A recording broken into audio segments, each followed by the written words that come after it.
Suami syok saat di akta kelahiran anakku tak ada namanya sebagai ayahnya. Ia lupa kalau tak mau antar aku cek kandungan dan menyuruhku berjalan kaki sejauh 8 km agar bayiku sehat. Halo Bunda. Selamat datang di channel Diari Bunda. Semoga Bunda semuanya dalam keadaan sehat dan bahagia ya. Saya doakan yang sudah subscribe semoga rezekinya lancar ya. Selamat menonton. Namaku Santi. Usia 23 tahun. Baru setahun menikah dengan Mas Bahrul, lelaki pilihan orang tuaku. Awalnya kupikir aku beruntung. Mas Bahrul kerja di bengkel las, punya penghasilan tetap, dan cukup disegani di lingkungan kami. Tapi kebahagiaan itu mulai luntur saat aku hamil anak pertama. Aku ingat pagi itu. Masih jam 5, langit di luar masih gelap, tapi perutku sudah mual setengah mati. Ini bukan mual biasa. Ini mual yang buat kepala pusing dan badan lemas. Sudah 3 hari aku nggak bisa makan nasi, cuma bisa makan biskuit dan minum air putih. Mas Bahrul. Aku menggoyang bahunya pelan. Ia menggerutu, membalikkan badan. Apa sih, San? Masih subuh. Mas, antar aku ke puskesmas ya. Aku mual terus, takut ada apa-apa sama janinnya. Mas Bahrul membuka mata, menatapku dengan tatapan setengah sadar. Janin? Baru 8 minggu udah ribut. Nanti juga sembuh sendiri. Tapi Mas, ini beda. Aku sampai nggak bisa makan. Nggak bisa makan? Masa? Ia duduk, mengucek mata. Lalu tiba-tiba matanya melek sempurna. Bukan karena khawatir, tapi karena ide yang muncul di kepalanya. San, jalan kaki aja ke puskesmas. Apa? Jalan kaki. Biar sehat. Orang hamil muda itu harus banyak gerak, biar janinnya kuat, biar nanti lahiran lancar. Aku terdiam. Menatapnya nggak percaya. Jalan kaki. Mas? Puskesmas kan 8 kilometer dari sini. Ya 8 kilometer. Masa nggak kuat? Jalan kaki doang. Tapi Mas, aku mual, badan lemas. Itu karena kamu kurang gerak. Makanya mual. Dulu ibuku jalan kaki 12 kilometer waktu hamil. Aku lahir sehat. Nenekku juga jalan kaki ke sawah sampai melahirkan di Pematang. Kalau kamu manja terus, bayinya nanti cengeng. Aku mencoba menarik napas. Mencari alasan lain. Mas, jalannya gelap. Masih jam 5. Nanti juga terang. Jalan aja pelan-pelan. Sambil lihat pemandangan, sekalian olahraga. Tapi Mas, nanti kalau aku kenapa-kenapa di jalan. Mas Bahrul menghela napas panjang, seperti sudah sangat lelah dengan pertanyaanku. Matanya menyipit, nadanya meninggi. Kamu itu mau anak sehat apa enggak, sih? Jalan kaki itu baik buat ibu hamil. Enggak usah manja. Darah kamu biru. San? Enggak biasa susah? Apa kamu kira uang bensin itu murah? Sekarang harga Pertamax berapa? Kamu tahu? Aku tahu itu bukan soal bensin. Ini soal prinsip. Soal kekuasaan. Soal siapa yang mengatur siapa. Aku turun dari ranjang. Masih dengan perasaan mual dan kepala berputar. Ambil jilbab, ambil tas selempang. Mas Bahrul sudah kembali tidur, mendengkur pelan. Sampai di dapur, aku buka kulkas. Kosong. Hanya ada air minum. Buka dompet, isinya 20.000. Cukup buat bayar periksa, nggak cukup buat naik angkot. Aku melangkah keluar rumah. Jam 5:30 pagi. Langit masih gelap, lampu jalan mati. Jalanan sepi. Hanya ada suara ayam berkokok dari kejauhan. Langkah pertama terasa berat. Langkah kedua lebih berat. Perut mual, kepala pusing, tapi harus jalan. Sendirian. Hamil 8 minggu. Jalan 8 kilometer. Di kilometer pertama, aku berhenti. Bukan karena capek, tapi karena menangis. Air mata jatuh tanpa suara. Aku bertanya pada diri sendiri, apakah ini normal? Apakah semua istri diperlakukan seperti ini? Di kilometer kedua, aku bertemu tukang sayur langganan. Bu RT, panggilanku. Ia menghentikan gerobaknya. Loh, Santi? Sendirian? Mau kemana jam segini? Ke puskesmas, Bu. Suami mana? Kerja, Bu. Aku berbohong. Bu RT menghela napas. Ia tahu. Semua tetangga mungkin tahu. Tapi tak ada yang berani bicara. Mau ku bonceng? Aku mau ke pasar dulu. Nanti lewat puskesmas. Aku menggeleng. Nggak usah, Bu. Biar jalan kaki. Biar sehat katanya. Bu RT memandangku dengan tatapan iba. Ya sudah, hati-hati ya, enduk. Di kilometer ketiga, mualku makin parah. Aku muntah di selokan. Hanya air liur dan cairan kuning.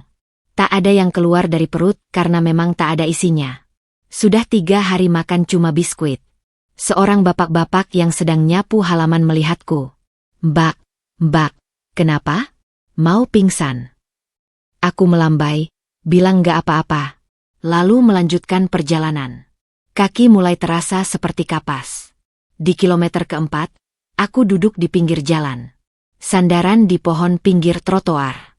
Tubuh lemas, tapi masih harus jalan. Bayi ini harus sehat. Harus selamat. Meski bapaknya nggak peduli. Tiba-tiba, hujan turun. Gerimis, lalu deras. Aku berteduh di teras toko yang belum buka. Bajuku basah. Badan mulai menggigil. Kutengok jam di ponsel. Ponsel bekas pemberian kakakku yang selalu Mas Bahrul ejek karena bukan buatan sini. Jam 7:30. Sudah 2 jam di jalan. Masih setengah perjalanan. Di kilometer kelima, aku tak tahan lagi. Duduk di pos kamling kosong. Air mata keluar lagi. Kali ini bukan karena sedih, tapi karena lelah. Fisik dan batin. Ya Allah, kuatkan aku, bisikku. Seperti doa yang dijawab, tiba-tiba ada seorang ibu-ibu lewat dengan sepeda ontel. Ia berhenti. Mbak, kok nangis? Mau kemana? Ke puskesmas, Bu. Jauh banget. Jalan kaki? Naik angkot aja, Mbak. Aku menunjukkan dompetku. Uang saya cuma 20.000, Bu. Buat bayar periksa. Ibu itu menghela napas panjang. Lalu membuka tas plastik di keranjang sepedanya. Memberiku sebungkus nasi bungkus dan sebotol air mineral. Ini, makan dulu. Nanti kalau udah kuat, lanjut jalan. Atau kalau mau, nanti saya antar pulangnya. Saya jualan gorengan di perempatan situ. Aku menangis lagi. Orang asing lebih peduli daripada suamiku sendiri. Di kilometer ke-7, aku sampai di puskesmas. Jam 9 pagi. 4 jam perjalanan. Pakaian basah kering bergantian. Badan lemas, kepala pusing, perut kosong. Petugas pendaftaran memandangku heran. Bu, sendirian? Suami mana? Kerja. Jawabku lagi. Bohong lagi. Bidan yang memeriksaku langsung mengerutkan dahi. Bu, tekanan darah rendah. Janinnya juga lemah, kurang nutrisi. Saya kasih vitamin dan obat penambah darah. Harus istirahat total. Jangan banyak gerak. Harus makan teratur. Suaminya harus tahu ini. Aku hanya mengangguk. Bu, ibu ini hamil muda. Jalan kaki jauh itu bahaya. Bisa keguguran. Harusnya suami antar, atau pakai kendaraan. Aku menunduk. Tak sanggup bilang kalau suamiku yang nyuruh jalan kaki. Kapan kontrol lagi 2 minggu lagi? Bapaknya harus antar ya. Aku mengangguk lagi. Tapi dalam hati, aku ragu. Pulang dari puskesmas, aku nggak jalan kaki lagi. Sisa uang periksa ternyata masih cukup buat naik angkot. Tapi angkotnya muter-muter. Sampai rumah jam 12:30 siang. Mas Bahrul sudah pulang. Lagi-lagi di kasur. Main HP. Udah periksa? Tanyanya tanpa menoleh. Udah. Apa kata dokter? Tekanan darah rendah. Janin lemah. Harus istirahat total. Nggak boleh banyak gerak. Harus makan teratur. Mas Bahrul mendengus. Dokter suka lebay. Istirahat total? Maksudnya tidur terus? Masa ibu hamil tidur terus? Nanti bayinya gendut. Jalan kaki dikit aja udah lemes. Kamu kurang olahraga doang. Aku diam. Masuk kamar. Lepas jilbab basah. Tidur dengan perut lapar karena uang habis buat ongkos. Tapi sebelum tidur, aku berbisik pada perutku yang masih datar. Nak, maafin ibu. Maafin bapak kamu. Tapi ibu janji, apapun yang terjadi, ibu akan jagain kamu. Ibu akan perjuangin kamu. Meskipun ibu harus jalan kaki 8 kilometer lagi. Dan di luar, suara dengkuran Mas Bahrul mulai terdengar. Tak peduli. Tak tahu. Atau mungkin tahu, tapi memang tak peduli. 2 minggu setelah kejadian jalan kaki 8 kilometer itu, aku kembali ke puskesmas untuk kontrol kedua. Kali ini Mas Bahrul tak menyuruhku jalan kaki karena sedang hujan deras. Tapi bukan berarti ia mengantarku. San, naik angkot aja. Ini uang 20.000, katanya sambil main game di ponsel. Aku tahu uang itu bukan karena iba, tapi karena ia takut motornya basah kalau dipakai. Motor Honda Beat biru tua itu adalah benda paling berharga baginya. Lebih berharga dari istri hamilnya. Rupanya. Naik angkot seorang diri dengan perut yang mulai sedikit membuncit. Duduk paling pojok, memegangi tas berisi buku Kia. Ibu-ibu di sampingku tersenyum. Hamil, Mbak. Iya, Bu. Sendirian. Iya, Bu. Ibu itu menghela napas, tapi tak bertanya lebih lanjut. Mungkin ia sudah bisa menebak. Di puskesmas, bidan yang sama memeriksaku. Alhamdulillah, janinnya sudah mulai kuat. Tekanan darah mulai normal. Tapi tolong, Bu, jangan jalan kaki jauh-jauh lagi. Dulu saya sudah bilang, itu bahaya. Aku mengangguk patuh. Suami mana? Saya ingin bicara sama suaminya. Kerja, Bu, jawabku lagi dengan alasan itu. Padahal Mas Bahrul sedang di rumah main game. Pulang dari puskesmas, aku turun di depan gang. Hujan sudah reda, jalanan becek. Aku berjalan hati-hati. Dan di ujung gang, aku lihat kerumunan orang. Ibu-ibu pada ribut. Aduh, kasihan ya. Iya, baru aja kejadian. Mungkin lupa mengunci. Hatiku berdebar. Kutambah langkahku. Saat sampai di depan rumah, kulihat Mas Bahrul mondar-mandir di teras. Wajahnya pucat pasi. Rambutnya acak-acakan. Bajunya basah keringat padahal cuaca lagi mendung. San. Motor hilang. Aku diam. Menatapnya tanpa ekspresi. Motor hilang. San. Masa kau diam aja? Loh, Mas nggak lihat?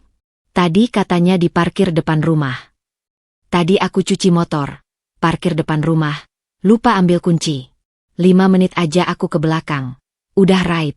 Maling. San. Maling. Aku masih diam. Dalam hati, aku berkata, sekarang kau harus jalan kaki juga.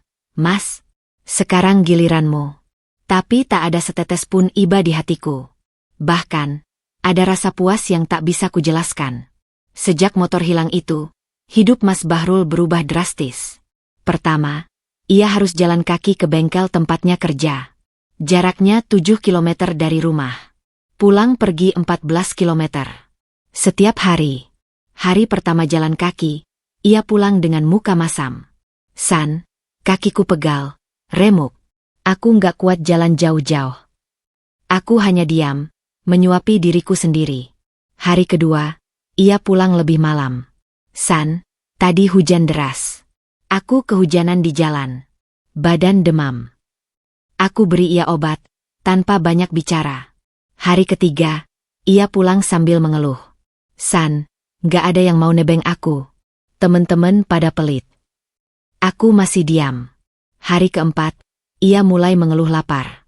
San, lauknya apa? Aku lapar banget. Tadi nggak sempat beli makan. Aku sodorkan nasi dengan tempe goreng seadanya. Ia makan lahap, seperti orang yang baru pertama kali merasakan lapar. Hari kelima, ia tak bisa bangun. San, badanku sakit semua. Otot kakiku kram. Aku mau minta izin kerja. Aku angkat bahu. Terserah Mas. Hari keenam, ia dipanggil mandor. Katanya karena sering telat dan bolos. Mas Bahrul pulang dengan muka tertunduk. San, mandor marah. Katanya kalau telat lagi, dipecat. Aku diam, tapi dalam hati tersenyum. 1 minggu berjalan tanpa motor, aku mulai melihat perubahan kecil. Mas Bahrul lebih sering di rumah karena capek jalan kaki. Tapi bukan berarti ia membantu pekerjaan rumah. Ia tetap main game, tapi sekarang sambil mengeluh pegal. Suatu malam, aku bangun untuk buang air kecil. Jam 2 pagi. Kulihat Mas Bahrul tidur dengan posisi meringkuk, kakinya ditekuk. Biasanya ia tidur dengan kaki lurus ke depan. Tapi sekarang seperti orang kesakitan. Kututup pintu kamar mandi pelan-pelan. Saat duduk di kloset, aku teringat perjalanan 8 kilometer dulu. Waktu itu, sampai di puskesmas, kakiku bengkak. Bidan sampai kaget dan menyuruhku kompres air hangat. Tapi sampai di rumah, tak ada yang peduli. Mas Bahrul malah menyuruhku masak karena ia lapar. Sekarang, ia baru merasakan setengah dari yang kurasakan dulu. Baru seminggu, sudah remuk redam. Esoknya, aku bangun lebih pagi. Masak nasi, buat lauk sederhana. Bukan untuk Mas Bahrul, tapi untuk diriku sendiri. Kandunganku sudah masuk bulan keempat, dan aku harus menjaga nutrisi. Tak bisa bergantung padanya. Mas Bahrul bangun kesiangan. Ia buru-buru mandi, lalu mencari sarapan. Kulihat ia membuka kulkas, membuka tudung saji, tapi tak ada makanan siap saji untuknya. "San, sarapannya mana?" "Aku cuma masak buat aku. Mas kan bisa beli di warung." Ia menggerutu, tapi tak bisa berkata apa-apa. Akhirnya ia keluar rumah tanpa sarapan, berjalan kaki dengan perut kosong. Sore harinya, Mas Bahrul pulang dengan wajah lebih pucat dari biasanya. Tanpa bicara, ia langsung masuk kamar dan tidur. Kulihat sepatunya bolong di bagian depan. Jalan kaki 7 kilometer sehari dengan sepatu bolong pasti sakit.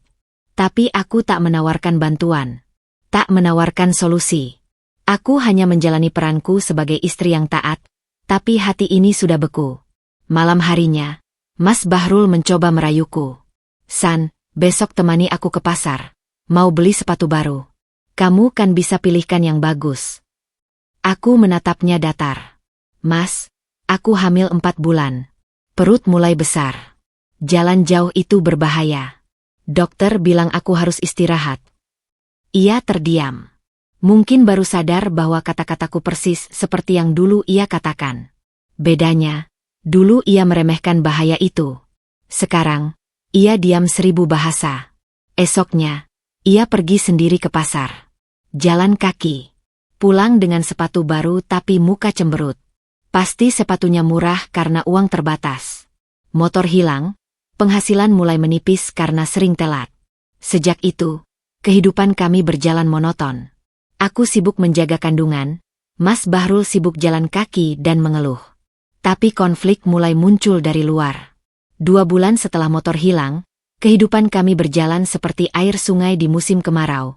Pelan, tapi penuh endapan masalah.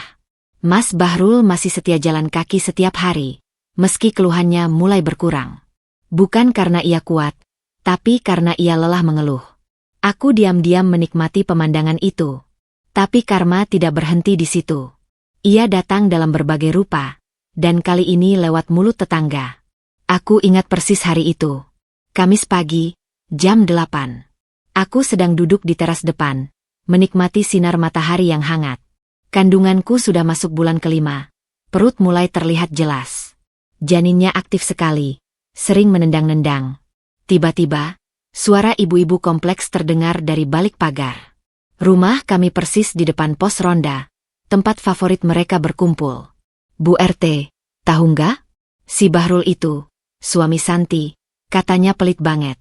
Istrinya hamil tua disuruh jalan kaki ke puskesmas." "Iya, aku tahu. Waktu itu aku ketemu Santi di jalan, lagi jalan kaki sendirian. Kasihan banget. Lah, sekarang motornya hilang. Itu namanya karma, Bu. Allah itu maha adil. Tapi kasihan juga si Bahrul. Sekarang dia yang jalan kaki tiap hari. Kerjanya jauh katanya. Ya biar dia rasain. Dulu istrinya hamil 8 minggu disuruh jalan kaki 8 kilometer. Sekarang dia yang jalan kaki. Setimpal."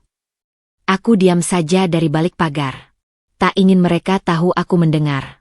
Tapi dalam hati, ada rasa aneh. Antara puas, sedih, dan iba. Puas karena Mas Bahrul dapat balasan. Sedih karena aib rumah tangga jadi konsumsi publik. Iba karena ia tak tahu bahwa seluruh kompleks sudah membicarakannya. Sore harinya, Mas Bahrul pulang dengan wajah merah. Bukan karena capek jalan kaki, tapi karena marah. San, kau tahu nggak? Tadi di bengkel, teman-teman pada ngejek aku. Katanya aku laki-laki nggak laki. Istrinya hamil disuruh jalan kaki. Siapa yang ngomong? Hah? Kau, kan? Aku menggeleng tenang. Bukan aku, Mas. Terus mereka dari mana tahu? Mungkin lihat sendiri. Atau mungkin tetangga. Aku nggak tahu. Mas Bahrul membanting helm yang sejak motor hilang tak pernah dipakai itu. Dasar ibu-ibu kompleks. Mulutnya nggak ada matinya. Aku diam. Membiarkan ia meluapkan amarah. Tapi itu baru awal. Keesokan harinya, giliran teman main PS-nya yang datang. Mas Bahrul memang punya geng main game setiap malam minggu. Biasanya mereka kumpul di rumah kontrakan temannya. Main sampai subuh. Malam itu, Mas Bahrul pulang lebih awal. Jam 10 malam ia sudah di rumah. Wajahnya masam. Kenapa Mas? Tanyaku pura-pura. Mereka pada nggak ngajak main. Pas aku dateng, mereka pada diam. Pas aku tanya, katanya mereka mau istirahat. Padahal jelas-jelas di dalam lagi pada main. Aku tahu itu bukan soal istirahat. Itu soal gengsi. Teman-temannya mungkin sudah mendengar kabar tentang Mas Bahrul dan mulai menjauh. Laki-laki yang tak bisa menjaga istrinya, apalagi menjaga pertemanan. Minggu berikutnya, kabar itu sampai ke telinga mertuaku. Hari Minggu pagi, ibu mertua datang dengan muka merah padam. Beliau naik angkot dari desa, 3 jam perjalanan, hanya untuk marahi anaknya. Bahrul, kamu itu suami apa? Sini, ibu mau bicara. Mas Bahrul yang baru bangun tidur langsung tegang. Ada apa, Bu? Ibu mertua menarik kursi, duduk di depan kami berdua. Matanya tajam menatap anaknya. Kabar apa yang ibu dengar? Kamu suruh Santi jalan kaki pas hamil? 8 kilometer. Mas Bahrul menunduk. Itu biar sehat, Bu. Orang hamil kan harus banyak gerak. Banyak gerak? Banyak gerak apanya? Bahrul? Istri orang hamil 8 minggu disuruh jalan kaki 8 kilometer? Kamu tahu nggak, kalau Santi keguguran di jalan, kamu mau tanggung jawab? Aku hanya diam. Menikmati adegan di depanku. Ibu mertua melanjutkan. Kamu tahu nggak, bapakmu dulu juga kayak gitu. Waktu ibu hamil kamu, bapakmu nyuruh ibu jalan kaki ke sawah. Katanya biar kuat. Pas ibu jalan, ibu jatuh di pematang. Hamil 7 bulan. Bahrul. Ibu hampir keguguran. Mas Bahrul terkejut. Bapak? Bapak pernah? Iya. Bapakmu dulu juga nggak punya hati. Tapi setelah kejadian itu, bapakmu insaf. Dia beli sepeda buat antar ibu kemana-mana. Sekarang, giliran kamu. Kamu mau nunggu Santi jatuh dulu baru insaf? Mas Bahrul diam 1000 bahasa. Ibu mertua menatapku. Santi, kamu hamil berapa bulan sekarang? 5 bulan, Bu. Sudah periksa? Sudah, Bu. Tapi jalan kaki. Ibu mertua menghela napas panjang. Ya Allah, Bahrul. Anakmu di kandungan, Santi istrimu. Kamu tega. Lalu ia berdiri. Bahrul, dengar ibu. Mulai besok, kamu antar Santi periksa. Pinjam motor teman, naik angkot, apapun. Awas aja kalau sampai Santi jalan kaki lagi. Ibu akan datang dan bawa Santi pulang ke rumah ibu. Kamu mau jadi duda? Mas Bahrul menggeleng lemas. Bagus. Satu lagi. Motor kamu hilang itu bukan kebetulan. Itu teguran dari Allah. Kamu nggak mau antar Santi. Motormu diambil sama Allah. Sekarang, kamu jalan kaki. Rasain sendiri. Setelah ibu mertua pulang, Mas Bahrul terdiam lama. Ia duduk di teras, memandang jalanan yang mulai ramai. Aku tahu ia sedang berpikir. Tapi aku tak tahu apa isi pikirannya. Malamnya, ia mencoba mendekatiku. San, maafin aku ya. Aku diam, tetap mengelus perut. Aku nggak nyangka bakal separah ini. Aku kira jalan kaki itu biasa. Tapi setelah aku ngalamin sendiri, ternyata berat. Aku masih diam. San, besok aku antar kamu periksa. Janji. Pakai angkot aja. Aku menatapnya. Mas, janji itu mudah diucap. Aku serius, San. Aku tak menjawab. Hanya menghela napas. Pengalaman mengajarkanku untuk tak mudah percaya pada janji. Tapi rupanya, konflik belum berakhir. 2 hari setelah ibu mertua pulang, seorang tamu tak diundang datang ke rumah. Seorang perempuan, seusia Mas Bahrul, berpakaian cukup menor. Ia datang dengan motor metik baru, langsung parkir di depan rumah. Assalamualaikum. Bahrul ada. Aku yang sedang masak di dapur, keluar dengan perut buncit. Perempuan itu memandangku dari atas ke bawah. Saya istrinya. Ada perlu apa? Perempuan itu tersenyum sinis. Bilang aja sama Bahrul kalau Utari datang. Dia tahu kok siapa aku. Aku diam. Memanggil Mas Bahrul yang sedang tidur. Begitu melihat perempuan itu, wajah Mas Bahrul berubah. Antara kaget dan panik. Tea. Utari? Ngapain kesini? Bahrul, kita perlu bicara. Ini penting. Mereka bicara di luar. Aku dari balik jendela, tak bisa mendengar jelas, tapi kulihat Mas Bahrul gelisah. Tangan kanannya meremas-remas ujung baju. Perempuan itu sesekali menunjuk ke arah rumah, ke arahku. Setengah jam kemudian, Mas Bahrul masuk. Wajahnya pucat pasi. Siapa dia? Tanyaku dingin. Teman kerja dulu. Teman kerja atau mantan? Mas Bahrul diam. Itu jawaban yang cukup. Dia ngapain kesini? Minta uang. Katanya ada utang aku yang belum lunas. Aku tahu itu bohong. Mata Mas Bahrul tak bisa berbohong.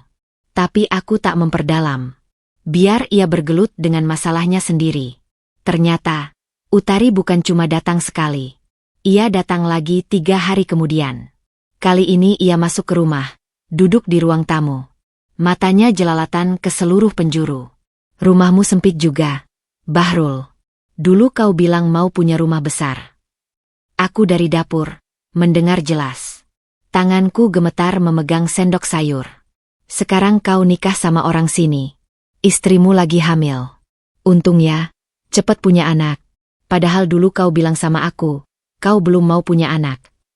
Mas Bahrul gelagapan. Uta, jangan di sini. Ayo kita bicara di luar. Enggak mau. Aku mau di sini. Biar istrimu tahu siapa aku. Aku keluar dari dapur. Menatap perempuan itu tajam. Katakan apa maksud kedatanganmu, dan segera pergi. Utari tersenyum sinis. Wah, berani ya. Hamil gede gitu masih galak. Pantas Bahrul cari yang lain. Aku tersentak. Yang lain? Maksudnya? Apa maksud kamu? Utari berdiri. Maksudku, selama kamu hamil, Bahrul suka main ke rumah kontrakanku.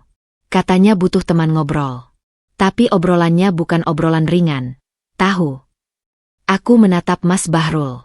Ia menunduk dalam. Hati-hati jaga suami, Bu. Jangan cuma sibuk hamil. Laki-laki itu butuh perhatian. Kalau nggak dapat di rumah, cari di luar. Utari pergi dengan senyum kemenangan. Meninggalkanku diam membeku. Meninggalkan Mas Bahrul yang tak berani menatap mataku. Malam itu, untuk pertama kalinya dalam 5 bulan pernikahan, aku tak bicara sepatah kata pun padanya. Aku mengunci kamar tidur. Tidur dengan Aisyah dalam kandungan. Ia menangis dalam hati. Esoknya, Mas Bahrul mencoba menjelaskan. San, dia itu cuma teman. Dulu aku pernah dekat sama dia sebelum kenal kamu. Tapi udah putus. Sekarang dia datang cuma mau minta uang. Aku nggak ada hubungan apa-apa lagi. Aku diam. San, percaya sama aku. Aku menatapnya lama. Mas, dulu aku percaya kamu akan antar aku periksa. Tapi kamu suruh aku jalan kaki. Aku percaya kamu akan jaga aku selama hamil. Tapi kamu malah main dengan mantan. Sekarang, apa yang masih bisa aku percaya dari kamu? Mas Bahrul terdiam. Aku lanjutkan. Kamu tahu, Mas, dulu waktu aku jalan kaki 8 kilometer, aku berpikir, mungkin ini ujian buat aku. Mungkin Allah mau lihat seberapa kuat aku. Sekarang aku tahu, ini bukan ujian buat aku. Ini ujian buat kamu. Dan kamu gagal. Aku masuk kamar, menutup pintu pelan. Di luar, Mas Bahrul duduk lemas di kursi tamu. Tapi itu belum selesai. 3 hari kemudian, ibu mertua datang lagi. Pasti ada yang lapor. Bahrul, apa lagi kabar yang ibu dengar? Kau punya mantan datang ke rumah? Di depan istrimu yang lagi hamil. Mas Bahrul gelagapan. Ibu, itu. Diam. Ibu nggak mau dengar alasan. Kamu itu suami apa? Bahrul? Istrimu hamil. Kau tinggal main sama selingkuhan? Dasar laki-laki nggak tahu diri. Ibu mertua menangis. Ya Allah, salah apa ibu punya anak kayak gini? Dulu bapakmu jelek, sekarang kamu lebih jelek. Ayah mertua yang ikut datang, hanya diam. Tapi matanya sayu menatap anaknya. Kecewa. Sejak itu, hubungan Mas Bahrul dengan keluarganya renggang. Ia jarang ditelepon ibunya. Saat lebaran, mereka tak mengundang kami pulang. Hanya aku yang diundang, Mas Bahrul tidak. Karma memang tak pernah salah alamat. Di tengah semua konflik, aku justru menemukan ketenangan. Perutku semakin besar, janin semakin sehat. Aku rutin periksa ke puskesmas, meski harus jalan kaki karena Mas Bahrul tak kunjung membeli motor baru. Tapi aku tak lagi sendiri. Ibu-ibu kompleks, yang dulu hanya bergosip, kini mulai peduli. Bu RT sering menawarkan boncengan. Ibu penjual gorengan di perempatan selalu menyisihkan gorengan hangat untukku. Bahkan beberapa tetangga sering mengirimkan sayuran dari kebun mereka. Kasian Santi, hamil gede jalan kaki terus. Suaminya nggak becus, kata mereka di belakang. Tapi di depanku, mereka baik hati. Aku bersyukur. Meski suami tak becus, Allah mengirimkan bantuan dari orang-orang sekitar. Dan di setiap sujud malam, aku berdoa. Ya Allah, lindungi anak dalam kandunganku. Beri aku kekuatan. Dan jika Engkau hendak memberi balasan untuk Mas Bahrul, berilah yang setimpal. Agar ia insaf. Agar ia berubah. Agar kelak, ia bisa jadi ayah yang baik untuk anakku. Tapi doaku bukan berarti aku diam. Aku mulai menyiapkan rencana. Rencana untuk masa depanku dan anakku. Rencana yang tak melibatkan Mas Bahrul. Karena aku sudah belajar. Laki-laki seperti dia, hanya akan berubah setelah kehilangan. Dan aku siap membuatnya kehilangan. Waktu berjalan seperti kereta tanpa rem. Tanpa terasa, kandunganku sudah menginjak 9 bulan. Perutku besar, berat, dan setiap gerakan terasa seperti perjuangan. Janinnya aktif sekali, sering menendang-nendang, seperti sudah tak sabar keluar dan melihat dunia. Tapi dunia yang akan ia lihat tak sempurna. Rumah tangga orang tuanya sedang hancur. Mas Bahrul masih sama. Setelah insiden Utari datang, ia seperti orang kebingungan. Kadang ia bersikap baik, membawakanku makan, menanyakan kabar kandungan. Tapi lebih sering ia diam, sibuk dengan dunianya sendiri. Motor baru tak kunjung dibeli, meski ia sudah bekerja kembali dengan giat. Alasannya, uangnya habis buat bayar utang. Utang apa? Aku tak tahu. Mungkin untuk Utari, mungkin untuk hal lain. Aku tak mau bertanya. Hari-hari terakhir kehamilanku jalani dengan penuh kewaspadaan. Bidan di puskesmas sudah mengingatkanku berkali-kali. Ibu Santi, ini kehamilan pertama. Tekanan darah ibu cenderung naik. Harus hati-hati. Kalau ada kontraksi, pecah ketuban, atau pendarahan, segera ke rumah sakit. Jangan tunggu-tunggu. Aku selalu mengangguk, tapi dalam hati bertanya. Dengan apa aku ke rumah sakit? Jalan kaki? Masih 8 kilometer. Mas Bahrul tak pernah serius mendengar pesan bidan. Setiap aku cerita, ia selalu meremehkan. Ah, bidan suka lebay. Orang hamil itu fit. Kok? Nanti juga lahiran normal. Aku diam. Menyerah. Hari itu, tanggal 17 Maret, aku ingat persis. Hujan turun sejak subuh. Deras sekali. Aku terbangun jam 2 pagi karena perut terasa kencang. Kontraksi. Tapi masih jarang. Masih bisa kutahan. Kubangunkan Mas Bahrul pelan-pelan. Mas. Mas, aku mulai kontraksi. Ia menggeliat, membalikkan badan. Masih malam, San. Istirahat dulu. Nanti juga reda. Tapi Mas, ini kontraksi asli. Mungkin udah waktunya. Nggak mungkin. Masih kurang 2 minggu. Istirahat aja, jangan lebay. Ia kembali tidur, mendengkur dalam 5 menit. Aku terdiam di kegelapan, merasakan sakit yang merambat dari pinggang ke perut. Kontraksi datang setiap 20 menit. Masih lama, tapi sakitnya nyata. Aku tak bisa tidur lagi. Duduk di tepi ranjang, membaca istighfar, berdoa semoga semuanya lancar. Jam 4 pagi, kontraksi semakin sering. Setiap 15 menit, aku mencoba bangun, berjalan pelan-pelan ke dapur, minum air hangat. Di luar, hujan masih deras. Petir menyambar sesekali, membuat rumah berguncang. Aku kembali ke kamar. Mas Bahrul masih tidur nyenyak. Jam 5 pagi, kontraksi setiap 10 menit. Aku sudah tak tahan. Kuguncang bahu Mas Bahrul keras-keras. Mas, bangun. Aku nggak tahan. Ia terbangun dengan mata merah. Ngapain sih, San? Masih pagi banget. Mas, kontraksinya udah sering. Setiap 10 menit. Aku takut. Ia duduk, mengucek mata. Melihat jam di dinding. Jam 5, San. Masih gelap. Hujan deras. Nanti aja jam 7. Mas, ini udah kontraksi asli. Bidan bilang jangan ditunda. Bidan bilang. Bidan itu suka bikin panik. Istri mandor aku lahiran 3 hari kontraksinya.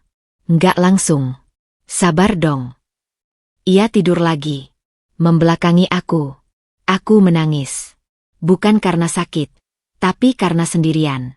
Di saat paling menakutkan dalam hidupku, suamiku sendiri memilih tidur. Jam 5:30, kontraksi setiap 5 menit. Aku sudah tak bisa berdiri. Air mata bercampur keringat. Perutku seperti diremas-remas dari dalam. Aku menjerit. Mas, tolong. Aku nggak kuat. Mas Bahrul bangun dengan kesal. Berisik banget, sih. Tapi begitu melihat wajahku yang pucat pasi dan basah kuyup keringat, ia sedikit panik. Sekarang? Tanyanya bodoh. Sekarang. Aku berteriak. Ia melompat dari ranjang, mencari kunci motor. Motor pinjaman tetangga yang dipakainya selama ini. Tapi di luar, hujan masih deras. Gelap gulita. Ayo, San. Cepetan. Aku mencoba berdiri. Tapi kontraksi datang lagi, membuatku jatuh berlutut. Mas Bahrul menarik tanganku kasar. Ayo, San. Nggak usah lebay. Kami keluar rumah. Hujan mengguyur tanpa ampun. Aku basah kuyup dalam hitungan detik. Mas Bahrul menyuruhku naik motor, duduk di belakang. Tapi perutku besar, susah naik. Ia tak membantu, hanya berdiri di bawah hujan sambil mengomel. Ayo cepat. Nggak usah lama-lama. Aku akhirnya bisa naik, meski setengah jatuh. Motor melaju di kegelapan. Hujan sangat deras, lampu motor temaram, jalanan licin. Aku memegangi perut dengan satu tangan, satu lagi memegang jok. Mas Bahrul ngebut, tak peduli aku di belakang. Di tengah jalan, di tikungan dekat sawah, motor selip. Kami jatuh. Aku terpelanting ke sisi jalan, perutku membentur tanah.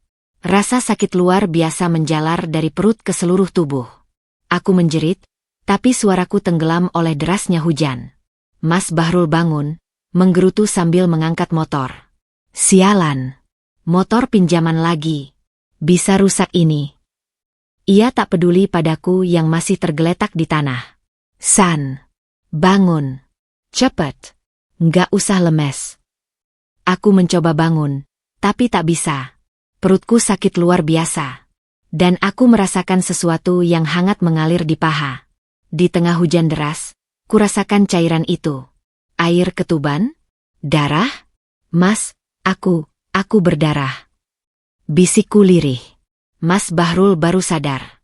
Ia mendekat, melihatku. Di bawah guyuran hujan, ia melihat genangan merah di aspal. Ya Allah, San, darah. Ia panik total. Tak tahu harus berbuat apa. Ia mondar-mandir di pinggir jalan, sementara aku meringkuk kesakitan. Tolong, tolong, teriaknya, meski tak ada siapapun di jalan jam segitu. 10 menit kemudian, sebuah truk lewat. Supirnya berhenti melihat kami. Kejadian apa? Istri saya mau lahiran jatuh dari motor, tolong, Pak. Supir itu turun, melihat kondisiku. Ya Allah, ini darurat. Cepat bawa ke rumah sakit. Aku diangkat ke truk. Mas Bahrul ikut di belakang. Sepanjang jalan, aku meringis kesakitan. Darah terus mengalir. Mas Bahrul hanya diam, memegang tanganku dengan gemetar. Sampai di rumah sakit, aku langsung dibawa ke ruang bersalin. Dokter dan bidan sibuk. Aku mendengar mereka bicara, tapi suaranya samar-samar. Tekanan darah turun drastis, tali pusar melilit leher, janin distres, harus segera tindakan. Lalu gelap. Aku tak tahu berapa lama pingsan. Yang kuingat, saat sadar, aku terbaring di ruang pemulihan. Tubuhku lemas, perutku kosong. Dan di sampingku, sebuah boks kecil, bayiku terbaring tidur. Dokter datang. Wajahnya serius. Ibu Santi, ibu selamat. Tapi itu keajaiban.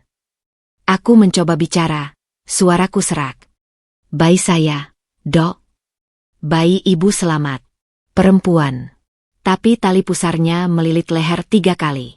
Ibu juga kehilangan banyak darah. Jika terlambat 10 menit, mungkin kami tak bisa menyelamatkan ibu. Air mataku mengalir. Suami ibu di luar. Sudah menunggu sejak tadi. Tapi saya sarankan ibu istirahat dulu. Aku menggeleng. Biarkan dia menunggu. Dokter itu tersenyum tipis, lalu pergi. Aku menatap bayiku. Mungil, merah, dengan rambut tipis dan jari-jari lentik. Ia tidur tenang, tak tahu betapa ia hampir tak bisa melihat dunia. Nak, bisikku. Maafkan ibu harus melalui perjalanan berat untuk melahirkanmu. Maafkan ibu hampir mati. Tapi ibu janji, ibu akan jaga kamu. Sampai kapanpun. Ia bergerak sedikit, seperti menjawab. 3 hari setelah keluar dari rumah sakit, tubuhku masih lemah. Jahitan bekas operasi, karena Aisyah lahir dengan tindakan darurat, masih terasa perih setiap kali aku bergerak. Tapi ada satu urusan yang tak bisa ditunda. Akta kelahiran Aisyah. Pagi itu, Mas Bahrul sudah bersiap-siap sejak subuh. Ia mandi, memakai baju terbaiknya, bahkan menyisir rambut rapi-rapi. Aneh melihatnya segiat itu. Biasanya untuk pergi ke bengkel saja ia malas-malasan. San, cepat mandi. Kita urus akta Aisyah. Biar cepat selesai. Aku hanya mengangguk, menggendong Aisyah yang sedang menyusu. Dalam hati, ada pertanyaan besar. Sebuah pertanyaan yang sudah kurencanakan sejak lama. Sejak aku masih hamil dan berjalan kaki 8 kilometer sendirian. Haruskah aku mencantumkan namanya? Sepanjang perjalanan ke kantor catatan sipil, Mas Bahrul tak berhenti bicara. Tentang bagaimana ia akan mendidik Aisyah, tentang sekolah yang baik, tentang masa depan anaknya. Aku hanya diam, sesekali menimang Aisyah yang tertidur pulas. San, nanti kita foto bersama ya selesai urus akta. Biar ada kenang-kenangan. Aku mau simpan di dompet. Aku masih diam. Hawa dingin menjalari punggungku. Bukan karena cuaca, tapi karena keputusan yang harus kuambil. Sampai di kantor catatan sipil, antrian panjang mengular. Mas Bahrul mondar-mandir gelisah. San, kamu bawa semua berkas, kan? Akta nikah, KTP, KK, surat keterangan lahir dari rumah sakit. Aku mengangguk. Semua berkas ada di tasku, rapi dalam map plastik. 2 jam menunggu, akhirnya giliran kami tiba. Seorang petugas perempuan parubaya menyambut dengan senyum ramah. Selamat pagi, ada yang bisa dibantu? Kami mau bikin akta kelahiran anak, Bu, kata Mas Bahrul cepat. Ini berkasnya. Petugas itu menerima map, memeriksa satu persatu. Nama bayinya. Aisyah, jawabku. Petugas mengetik. Tanggal lahir. 17 Maret 2024. Tempat lahir. Rumah Sakit Umum Daerah. Petugas mengetik lagi. Lalu bertanya. Nama ibu. Santi. SANTI. Petugas mengetik. Lalu bertanya pertanyaan yang sudah kutunggu-tunggu. Nama ayah. Seng. 2 detik. 3 detik. 5 detik. 10 detik. Mas Bahrul menoleh padaku. Tersenyum. Menunggu aku menyebut namanya. Aku menarik napas dalam-dalam. Ingatanku melayang ke 9 bulan lalu. Pagi itu, jam 5 subuh, aku memohon padanya untuk diantar periksa kandungan. Ia menolak. Menyuruhku jalan kaki 8 kilometer. Biar bayimu sehat, katanya. Ingatanku melayang ke kontraksi jam 2 pagi. Aku membangunkannya, memohon pertolongan. Ia marah, menyuruhku sabar, lalu tidur lagi. Saat akhirnya ia bangun, aku hampir mati di pinggir jalan. Ingatanku melayang ke darah yang mengalir di aspal, ke rasa sakit yang tak terperikan, ke ruang operasi yang dingin. Aku menatap petugas itu. Suaraku keluar tegas dan jelas. Nama ayah? Tidak ada. Petugas itu berhenti mengetik. Menatapku heran. Maaf, Bu? Maksudnya? Mas Bahrul membeku. Senyumnya lenyap. San. Aku tetap menatap petugas. Saya ingin akta kelahiran anak saya hanya mencantumkan nama saya. Nama ayahnya tidak perlu ditulis. Petugas itu tampak bingung. Tapi Bu, biasanya untuk anak yang lahir dari pernikahan yang sah, nama ayah dicantumkan. Ini kan Ibu punya akta nikah. Ada masalah dengan itu, Bu? Potongku tenang. Petugas itu menghela napas. Tidak ada masalah sebenarnya. Secara hukum Ibu bisa mengajukan permohonan untuk tidak mencantumkan nama ayah. Tapi biasanya dengan alasan tertentu, dan ada konsekuensi hukumnya. Apa konsekuensinya?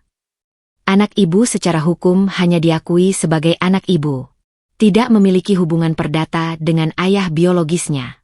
Artinya, ayahnya tidak memiliki hak asuh, hak waris, atau hak apapun atas anak itu. Dan sebaliknya, anak itu juga tidak punya kewajiban terhadap ayahnya. Aku mengangguk.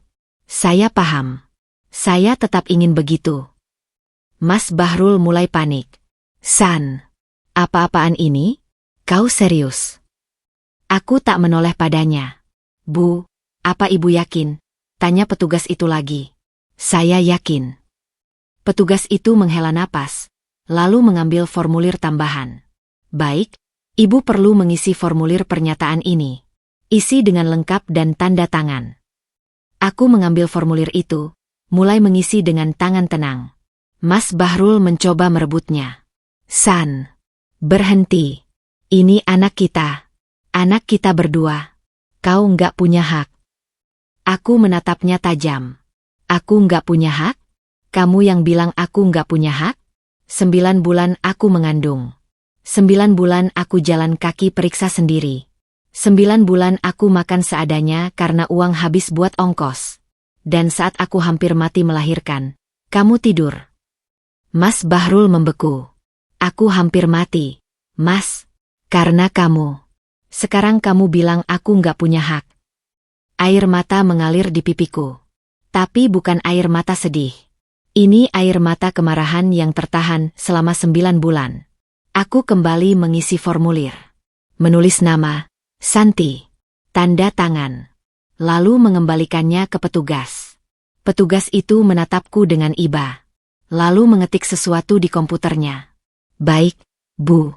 Akta kelahirannya akan selesai dalam 3 hari kerja. Silakan ambil di sini atau bisa diantar ke rumah dengan biaya tambahan. Diambil saja, kataku. Aku berdiri, menggendong Aisyah yang mulai rewel. Tanpa menoleh ke Mas Bahrul, aku berjalan keluar. Di luar gedung, matahari bersinar terik. Aku menghirup udara dalam-dalam. Lega. seperti beban berat terangkat dari pundak. Mas Bahrul menyusul beberapa menit kemudian. Wajahnya merah padam. San, kau gila. Kau tahu apa yang kau lakukan? Aku berhenti, menatapnya. Aku tahu persis apa yang kulakukan, Mas. Aku melindungi anakku. Melindungi? Dengan menghapus nama bapaknya? Itu namanya egois. Aku tersenyum getir. Egois? Kamu bilang aku egois? Coba ingat, Mas. Waktu aku minta diantar periksa, kamu bilang apa? Jalan kaki biar bayimu sehat. Waktu aku kontraksi jam 2 pagi, kamu bilang apa? Sabar, masih pagi. Waktu aku jatuh dari motor dan berdarah-darah, kamu bilang apa? Sialan, motor pinjaman bisa rusak. Mas Bahrul terdiam.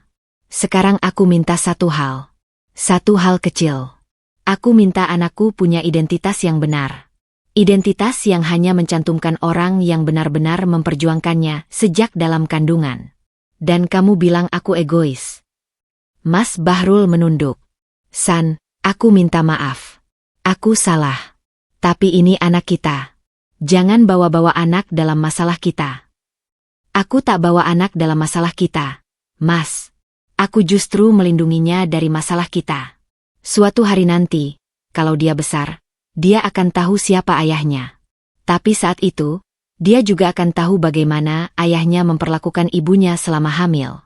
Dan dia berhak memilih, mau mengakui ayahnya atau tidak. Tapi San, ini nggak adil. Adil. Aku tertawa pahit. Kamu bicara adil? Apakah adil ketika aku jalan kaki 8 kilometer dengan perut 8 minggu? Apakah adil ketika aku harus makan biskuit 3 hari karena tak bisa masak?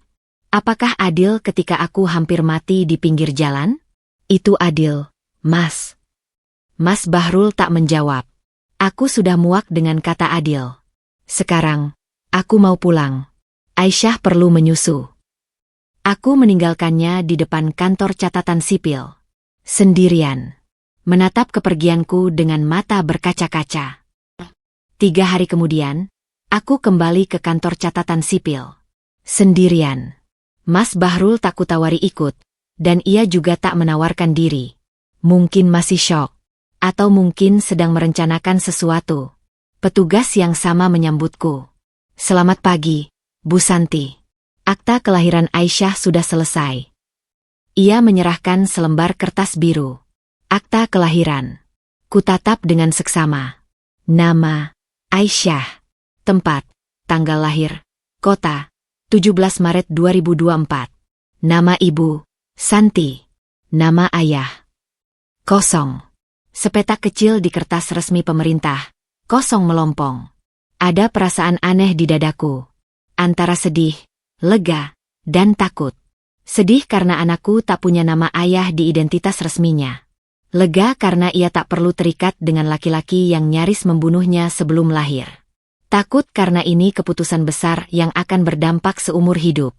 Tapi aku yakin, ini keputusan yang tepat. Terima kasih, Bu, kataku pada petugas. Ia tersenyum. Sama-sama, Bu. Semoga sehat selalu untuk ibu dan putrinya. Aku pulang dengan menggendong Aisyah dan memegang akta kelahiran itu erat-erat. Di rumah, Mas Bahrul sudah menunggu di teras. Wajahnya kusut, seperti tak tidur semalaman. Sudah? Tanyanya pelan. Aku mengangguk. Sudah. Boleh aku lihat? Aku menyerahkan akta itu. Ia membaca lagi, dan membaca lagi. Seperti tak percaya. Seperti berharap ada perubahan di menit-menit terakhir. Tapi tak ada. Nama itu tetap kosong. San. Suaranya parau. Apa bisa diperbaiki? Nanti kita ke sana lagi. Bilang ada kesalahan. Tidak ada kesalahan, Mas. Ini memang yang kuminta. Ia menatapku dengan mata berkaca-kaca. Untuk pertama kalinya, kulihat laki-laki ini benar-benar hancur. Bukan karena motor hilang, bukan karena dimarahi ibu, bukan karena dijauhi teman. Tapi karena namanya dihapus dari hidup anaknya. San, aku mohon, aku apapun akan kulakukan. Aku akan berubah. Aku akan jadi suami dan ayah yang baik. Tolong, jangan lakukan ini. Aku menggendong Aisyah, menimangnya lembut. Mas, perubahan tak bisa dibeli dengan janji. Harus dibuktikan. Akan kubuktikan, San. Awas saja. Kita lihat, Mas. Sekarang, aku mau istirahat. Aku masuk ke kamar, menutup pintu. Di dalam, aku menangis. Menangis untuk Aisyah yang tak punya nama ayah. Menangis untuk diriku yang harus mengambil keputusan berat. Tapi di balik tangis itu, ada kekuatan. Kekuatan yang kudapat dari perjuangan 9 bulan. Malam harinya, aku mendengar Mas Bahrul menangis di ruang tamu. Tangis laki-laki dewasa yang tertahan, seperti binatang terluka. Aku tahu ia menderita. Tapi aku juga tahu, penderitaannya tak sebanding dengan penderitaanku. Aku memeluk Aisyah erat. Nak, maafkan ibu.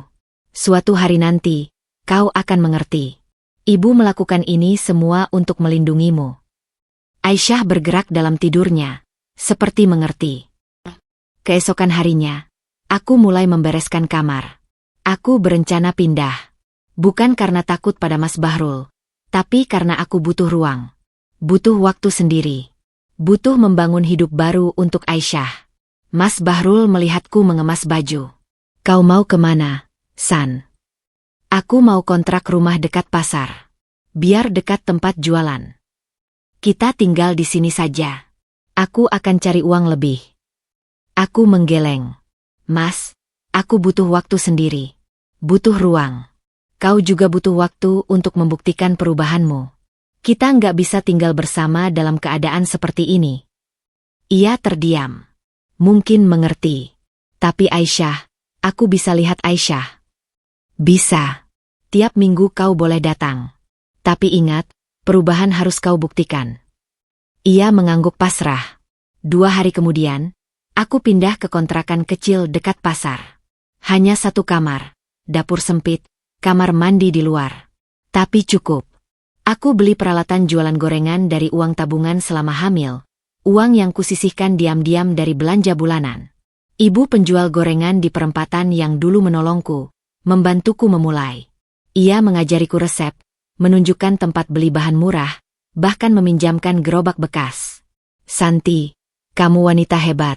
Jangan menyerah, katanya. Aku tersenyum. Terima kasih, Bu. Hari pertama jualan, aku hanya dapat untung 20.000. Tapi cukup buat beli beras dan susu Aisyah. Hari kedua, 30.000. Hari ketiga, 50.000. Pelan-pelan, rezeki mengalir. Mas Bahrul datang setiap minggu. Kadang membawa bubur, kadang susu, kadang hanya duduk diam memandangi Aisyah. Ia tak banyak bicara, hanya sesekali bertanya kabar. San, kamu butuh uang? Tanyanya suatu hari. Aku menggeleng. Cukup. Tapi jualan gorengan. Cukup, Mas. Kami nggak butuh banyak. Ia menghela napas. Aku sudah beli motor baru. Kalau kamu butuh antar kemana-mana, bilang saja. Aku tersenyum tipis. Terima kasih, Mas. Tapi kami jalan kaki saja. Biar sehat. Mas Bahrul tertampar. Ia tahu itu sindiran. Ia menunduk, tak mampu berkata apa-apa. 1 bulan berlalu. 2 bulan. 3 bulan.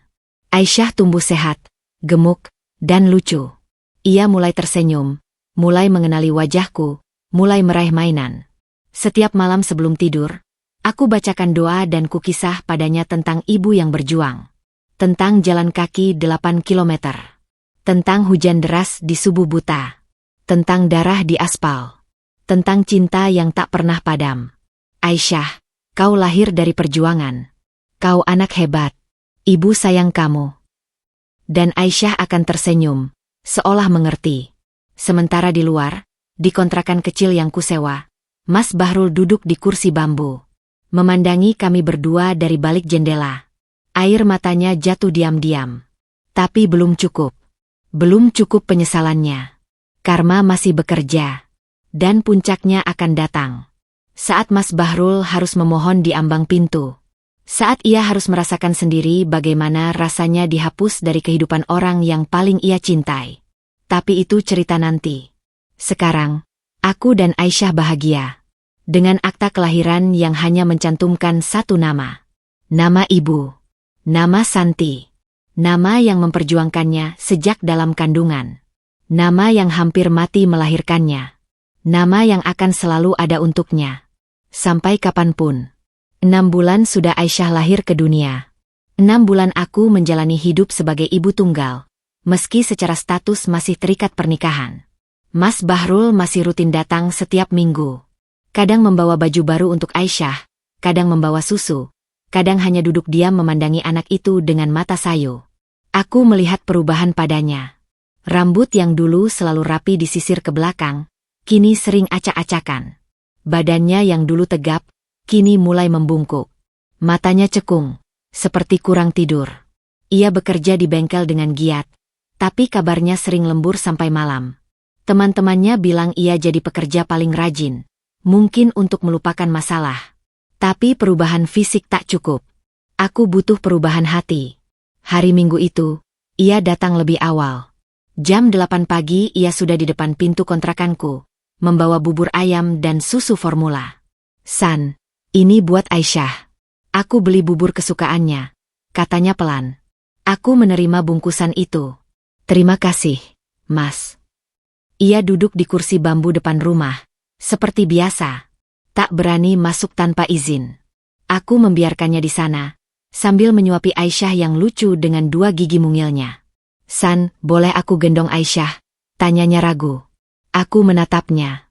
6 bulan ia datang, dan baru sekarang ia berani minta gendong. Mungkin ia takut ditolak. Mungkin ia takut merasa pantas. Silakan, Mas. Tapi cuci tangan dulu. Ia tersenyum lebar, seperti anak kecil dapat permen. Segera ia ke belakang, mencuci tangan dengan sabun, lalu kembali dengan hati-hati menggendong Aisyah. Aisyah menatapnya bingung, tapi tak menangis. Mungkin ia tahu ini darah dagingnya. Aisyah, anak bapak cantik sekali, bisiknya dengan mata berkaca. Aku mengawasi dari samping dapur, diam-diam tersenyum. Tapi senyum itu cepat hilang. 1 kali gendong tak cukup menebus 9 bulan penderitaan. Seharian itu ia di kontrakanku. Membantu membersihkan rumah, mencuci piring, bahkan belajar memasak. Ia buat telur dadar yang gosong, tapi kumakan juga. Untuk pertama kalinya dalam hampir setahun, ada pria di rumah ini yang melakukan pekerjaan rumah. Sore harinya, ia pamit pulang. Tapi sebelum pergi, ia berhenti di pintu. San, aku boleh minta maaf sekali lagi. Aku menghela napas. Mas, maafmu sudah sering kau ucapkan. Aksi yang kubutuhkan. Ia mengangguk. Aku tahu. Aku akan buktikan. Sejak itu, ia datang setiap Sabtu dan Minggu. Tak pernah bolos. Kadang ia datang bawa oleh-oleh, kadang hanya datang untuk membantu. Ia belajar memandikan Aisyah, mengganti popok, bahkan menidurkan dengan nyanyian sumbangnya. Para tetangga mulai bertanya, Santi, suamimu kok rajin banget sekarang?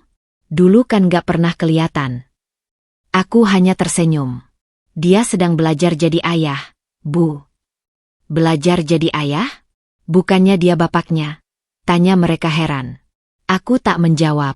Biarlah mereka tahu dengan sendirinya. Suatu malam, saat hujan deras mengguyur, pintu kontrakanku diketuk. Aku kaget. Siapa yang datang jam 9 malam begini? Kubuka pintu. Mas Bahrul berdiri di sana, basah kuyup. Mas? Kenapa jam segini? Hujan deras.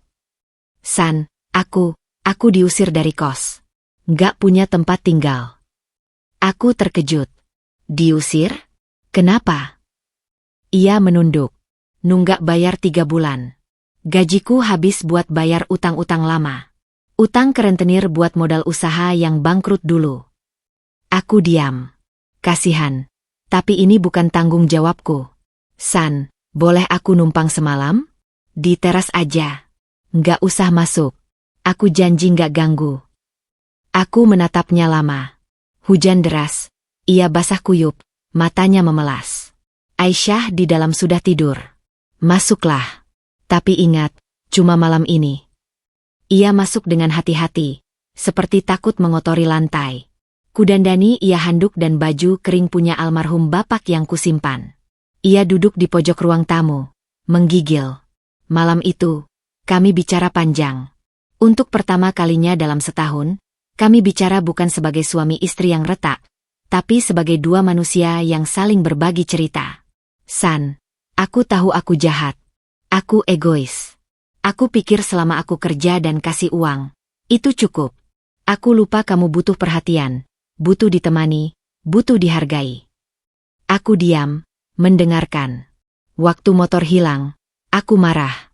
Waktu teman-teman jauhin, aku bingung. Waktu ibu marah-marah, aku tersadar.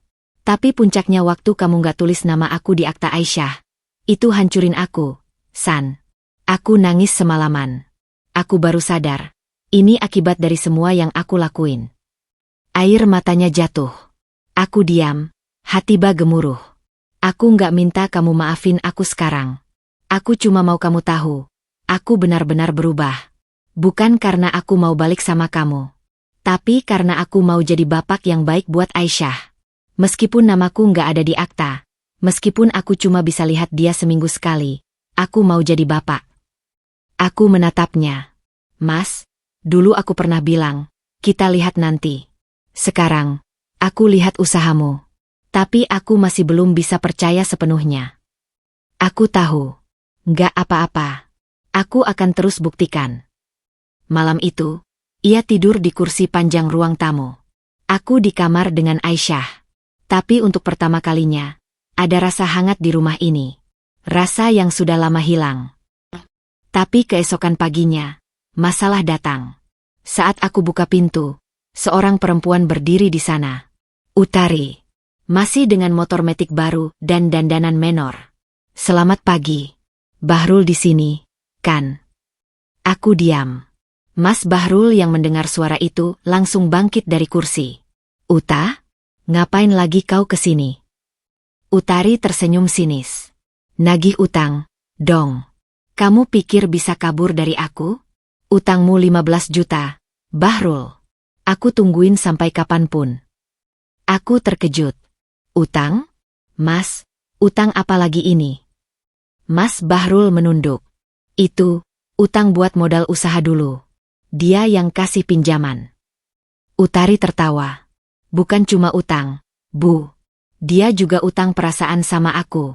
Tapi sekarang dia ninggalin aku begitu aja. Aku menatap Mas Bahrul dengan tatapan yang sulit dijelaskan. Bukan marah, bukan sedih, tapi kecewa.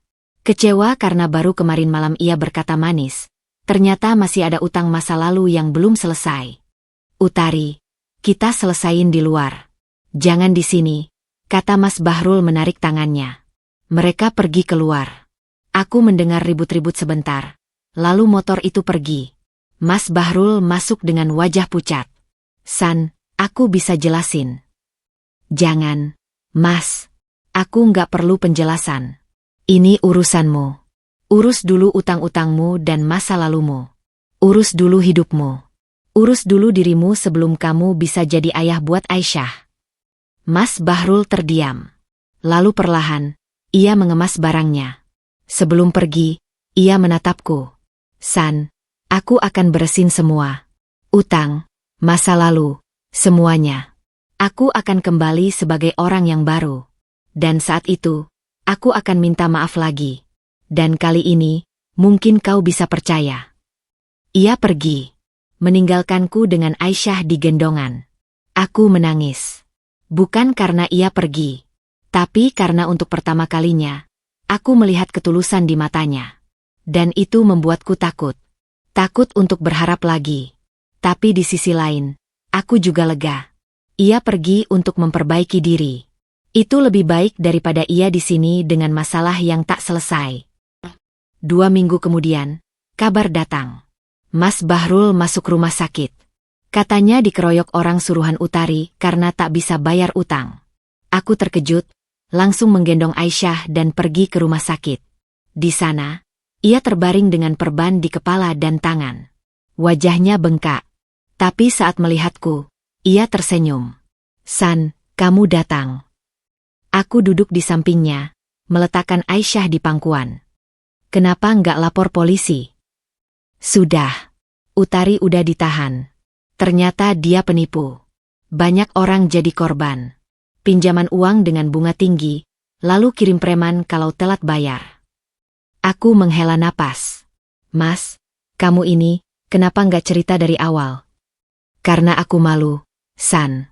Aku udah buat banyak salah. Aku nggak mau nambah-nambahin. Aku menatapnya. Di matanya, kulihat kejujuran. Mungkin ini saatnya.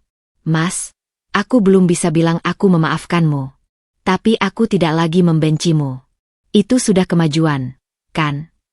Ia tersenyum, meski bibirnya bengkak. Itu lebih dari cukup, San. Aisyah meraih tangannya yang diperban. Ia memegang jari kecil Aisyah dengan hati-hati. Air mata jatuh dari matanya. Aku tahu, ini awal baru. Bukan akhir dari segalanya. Tapi awal. Perjalanan masih panjang. Masih ada babak terakhir yang menanti. Babak di mana ia harus memohon. Babak di mana aku akan mengambil keputusan final. Tapi untuk sekarang, cukup ini dulu. Cukup melihat ia berusaha. Cukup melihat ia berubah. Dan semoga, kali ini perubahan itu nyata. Setelah kejadian pengeroyokan itu, Mas Bahrul menghabiskan 10 hari di rumah sakit. Aku menjenguknya setiap sore, membawa Aisyah yang mulai aktif merangkak. Para suster mengira kami keluarga bahagia yang sedang mengunjungi suami yang dirawat. Mereka tak tahu kisah di baliknya. Hari ke-11, ia diperbolehkan pulang. Tapi masalahnya, ia tak punya tempat tinggal. Kontrakannya sudah diisi orang lain. Barang-barangnya entah kemana. Aku menghela napas panjang. Mas, untuk sementara, kau boleh tinggal di kontrakanku. Tapi ingat, ini sementara. Kau tidur di ruang tamu, dan kau harus bantu pekerjaan rumah. Ia mengangguk patuh. Makasih, San. Aku janji nggak bakal nyusahin. Awalnya, semuanya berjalan baik. Mas Bahrul bangun pagi, membantu membereskan rumah, bahkan belajar masak. Ia juga mulai mencari kerja baru karena bengkel lamanya sudah tutup. Setiap lamaran kerja, ia jalan kaki. Tak pernah mengeluh. Tapi karma belum selesai. Ia datang dari arah yang tak terduga, keluarga. Suatu sore, ibu mertua datang ke kontrakanku. Wajahnya merah padam, matanya sembab. Ia langsung duduk di kursi tamu tanpa banyak bicara. Bu, ada apa? Tanyaku cemas. Ibu mertua menangis. Santi. Bapak sakit stroke. Kemarin malam jatuh di kamar mandi. Sekarang di rumah sakit. Aku terkejut. Bapak sakit? Kenapa bisa? Tekanan darah tinggi. Dokter bilang ini karena stres. Stres mikirin anaknya yang gak bener. Bahrul. Mas Bahrul yang baru pulang melamar kerja, langsung membeku di pintu. Bapak kenapa, Bu? Bapakmu stroke. Karena mikirin kelakuanmu. Dulu bapakmu juga jahat sama ibu. Tapi dia insaf sebelum terlambat.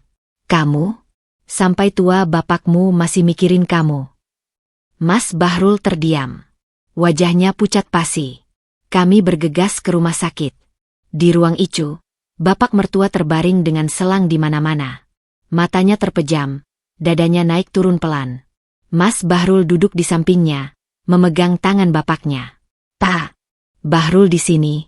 Pak, maafin Bahrul. Bisiknya, air mata mengalir deras. Aku menggendong Aisyah di sudut ruangan, ikut menangis. Bapak mertua memang bukan ayah yang sempurna. Tapi beliau selalu baik padaku. Saat aku hamil, beliau yang diam-diam mengirimkan uang lewat ibunya. Saat aku pindah ke kontrakan, beliau yang membantu mengangkut barang.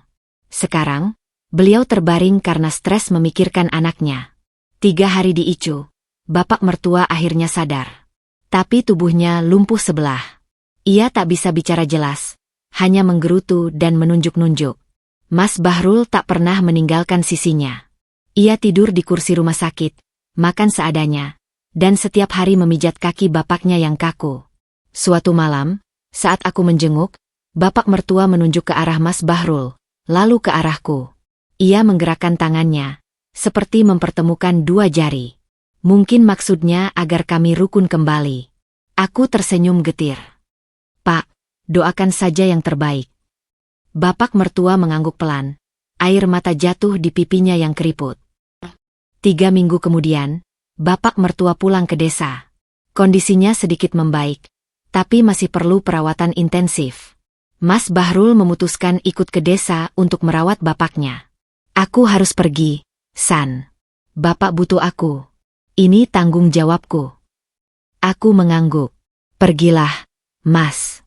Aku dan Aisyah akan baik-baik saja di sini. Sebelum pergi, ia menatapku lama. San, aku tahu aku banyak salah. Tapi aku mohon, jangan jauhkan Aisyah dari aku.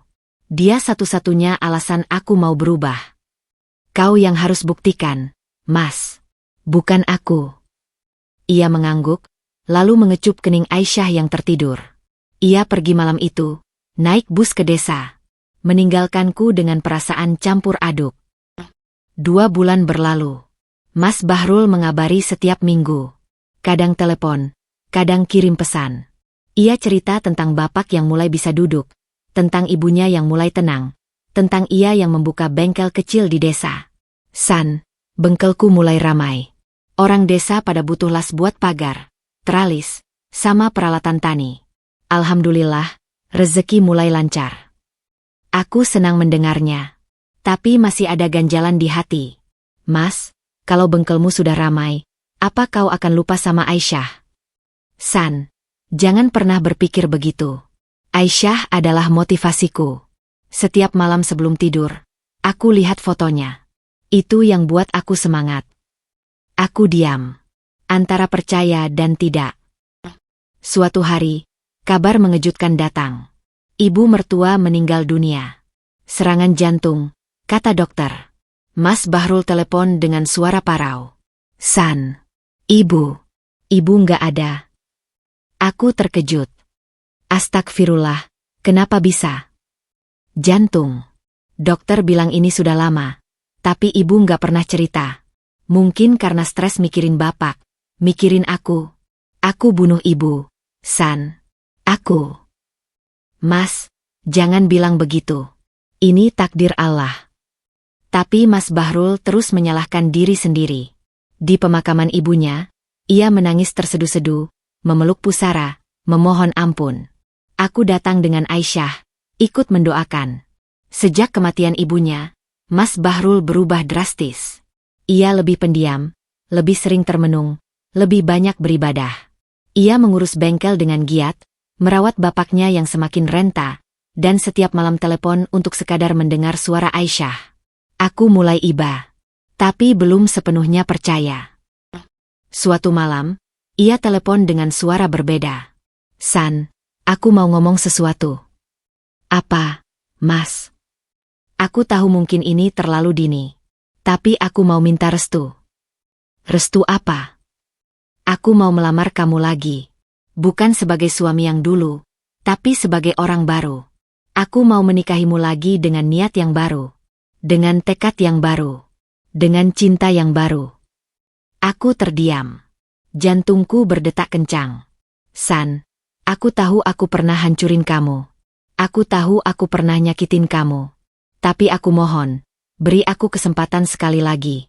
Aku akan buktikan bahwa aku layak jadi suamimu. Layak jadi ayah Aisyah. Lama aku terdiam. Air mata mengalir tanpa terasa. Mas, aku perlu waktu untuk mikir. Ambil waktumu, San. Aku akan tunggu. 1 tahun, 2 tahun, 10 tahun. Aku akan tunggu. Telepon ditutup. Aku terduduk lemas, memeluk Aisyah yang tertidur pulas. Di luar, angin malam berhembus pelan, membawa ribuan pertanyaan yang tak terjawab. Haruskah aku memberinya kesempatan? Atau cukupkan sampai di sini? 3 minggu setelah telepon itu, aku masih belum bisa mengambil keputusan. Setiap malam, pikiranku dipenuhi pertanyaan yang tak kunjung terjawab. Haruskah aku percaya padanya? Apa dia benar-benar berubah? Atau hanya penyesalan sementara yang akan pudar seiring waktu? Aisyah semakin besar. Usianya sudah 1 tahun lebih. Ia mulai belajar berjalan, tertatih-tatih memegang tepi meja. Setiap kali ia jatuh dan menangis, aku selalu ada untuk memeluknya. Aku ingin ia tumbuh dengan rasa aman, rasa yang tak pernah kurasakan saat mengandungnya. Mas Bahrul tetap rutin menelepon. Setiap malam, tepat jam 8, ponselku berdering. Ia tak pernah memaksa, tak pernah menagih jawaban. Hanya bertanya kabar, bercerita tentang bengkelnya, tentang bapaknya yang semakin membaik. Dan selalu diakhiri dengan, "San, aku sayang Aisyah. Aku juga sayang kamu." Aku tak pernah membalas kalimat itu. Hari itu, hari Jumat, aku dapat kabar dari saudara di desa. Bapak mertua meninggal dunia. Meninggal dalam tidur. Tenang. Setelah beberapa hari sebelumnya sempat bertanya tentang Aisyah. Mas Bahrul tak menelepon malam itu. Baru keesokan paginya, pesan singkat masuk. "San, Bapak sudah tenang di sisi Allah. Tolong doakan. Aku akan ke kota minggu depan. Urus beberapa hal. Ingin bertemu Aisyah." "Boleh." Aku membalas singkat. "Boleh." Ia datang hari Rabu. Bukan hari Minggu seperti biasanya. Matanya sembab, badannya kurus, jenggotnya tak terurus. Tapi saat melihat Aisyah, ia tersenyum. Senyum yang sama seperti dulu, saat pertama kali menggendongnya. "Aisyah, anak Bapak." Bisiknya, menggendong Aisyah erat. Aisyah yang sudah bisa sedikit bicara, menunjuknya. Pak. Mas Bahrul menangis. Aku berpaling, tak kuasa melihat. Seharian itu ia di rumah. Membantu membereskan halaman, memperbaiki genteng bocor, mengecat dinding yang kusam. Ia bekerja tanpa diminta, seperti ingin menebus waktu yang hilang. Sore harinya, ia duduk di teras, memandangi Aisyah yang bermain di halaman. Aku duduk di sampingnya, agak berjarak. "San, aku pamit besok pagi. Mau balik ke desa, urus makam bapak dan ibu. Mungkin seminggu, mungkin 2 minggu. Setelah itu, aku akan balik ke kota. Kalau kamu izinkan, aku ingin buka bengkel di sini, dekat dengan kalian." Aku diam. Ia melanjutkan. "San, aku nggak minta kamu langsung percaya. Aku nggak minta kamu langsung terima aku. Aku cuma minta satu hal." "Apa?" "Jangan halangi aku untuk jadi ayah buat Aisyah. Biarkan aku lihat dia tumbuh. Biarkan aku ada untuknya. Itu saja." Aku menatapnya. Di matanya, kulihat kejujuran yang tak pernah kulihat sebelumnya. "Mas, aku nggak pernah menghalangi. Lihat saja, kau selalu boleh datang setiap minggu." "Iya, aku tahu. Tapi aku mau lebih dari itu. Aku mau ada setiap hari. Bukan sebagai suamimu, tapi sebagai bapaknya Aisyah." "Boleh." Aku menghela napas. "Kita lihat nanti, Mas. Pulang dulu ke desa, urus semuanya. Nanti kita bicara lagi." Ia mengangguk, pasrah. Malam itu, seusai Isya, hujan turun deras. Aku sedang menidurkan Aisyah, saat pintu diketuk keras. Kaget, aku membuka pintu. Mas Bahrul berdiri di sana, basah kuyup, menggigil kedinginan. "Mas, kenapa? Bukannya besok pagi berangkat?" Ia tak menjawab. Matanya merah, wajahnya pucat. Tiba-tiba, ia berlutut di ambang pintu. Di tengah hujan deras, ia berlutut. "San, aku mohon." "Mas, ngapain?" "Masuk, hujan." "Tidak, San. Biar aku di sini. Biar aku rasakan bagaimana rasanya di luar, kedinginan, sendirian, tanpa tahu apakah aku akan selamat atau tidak." Aku tertegun. "Ini yang kau rasakan dulu, kan? Saat aku suruh kau jalan kaki 8 kilometer. Saat hujan deras, kau di luar sendirian, hamil, takut, dan aku di dalam tidur nyenyak." Air matanya bercampur hujan. "Sekarang aku rasakan. 5 menit saja sudah menggigil. Kau berjam-jam, San. Berjam-jam. Dengan perut besar. Dengan rasa takut. Maafkan aku, maafkan aku." Ia menangis terseduh-seduh. Aku berdiri di ambang pintu, tak tahu harus berkata apa. Aisyah terbangun, menangis. Aku menggendongnya, berdiri di depan pintu, memandang lelaki yang dulu sangat kubenci itu. Mas, masuklah. Aisyah lihat kamu nangis. Ia menggeleng. Tidak, San. Biar aku di sini. Sampai aku merasa cukup. Sampai aku merasa setimpal. Mas, ini gila. Kau bisa sakit. Biarkan aku sakit. Biarkan aku rasakan. Aku layak merasakannya. Aku menghela napas. Lalu mengambil payung, berjalan ke arahnya. Aku berdiri di sampingnya, memayungi kami berdua. Mas, kalau kau mau bertobat, nggak perlu begini. Cukup tunjukkan dalam tindakan. Bukan dengan menyiksa diri. Ia menatapku, mata sembab. San, aku mohon, beri aku kesempatan. Aku akan jadi suami dan ayah yang baik. Aku janji. Aku menatapnya lama. Hujan masih deras, tapi payung ini melindungi kami. Seperti saat ini, aku harus memilih. Terus berada di dalam amarah, atau membuka pintu untuk perubahan. Mas, masuklah. Kita bicara di dalam. Ia bangkit, masih terisak. Kami masuk ke rumah. Kuberi ia handuk dan baju kering. Ia duduk di kursi tamu, menggigil. Aku duduk di depannya. Aisyah sudah tenang, tidur lagi di kamar. Mas, dengar. Aku masih belum bisa bilang aku memaafkanmu sepenuhnya. Lukanya masih dalam. Tapi aku lihat usahamu. Aku lihat perjuanganmu. Itu berarti sesuatu. Ia menatapku dengan harap. Aku tidak akan langsung menerimamu kembali sebagai suami. Tapi aku tidak akan lagi menutup pintu. Kau boleh lebih dekat dengan Aisyah. Kau boleh datang kapanpun. Tapi untuk hubungan kami, beri aku waktu. Ia mengangguk. Apapun, San. Yang penting aku boleh ada buat Aisyah. Dan satu lagi, Mas. Apa? Nama di akta Aisyah akan tetap kosong. Sampai kau benar-benar terbukti layak. Sampai Aisyah sendiri yang meminta namamu ditulis di sana. Itu syaratku. Mas Bahrul terdiam. Lalu tersenyum getir.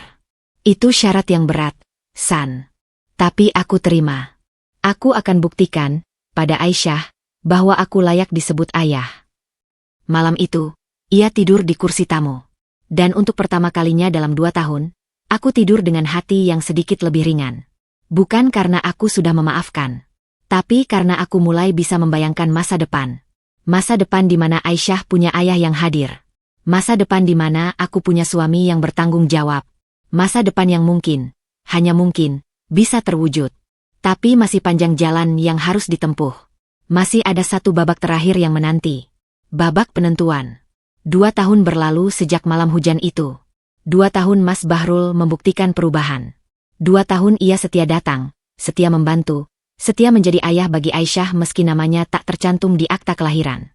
Ia membuka bengkel las kecil tidak jauh dari kontrakanku. Setiap pagi ia berangkat jalan kaki. Setiap sore ia mampir untuk bermain dengan Aisyah. Kadang membawa oleh-oleh, kadang hanya duduk di teras menemani Aisyah menggambar. Aku melihat perubahan itu setiap hari. Bukan perubahan besar yang dramatis, tapi perubahan kecil yang konsisten.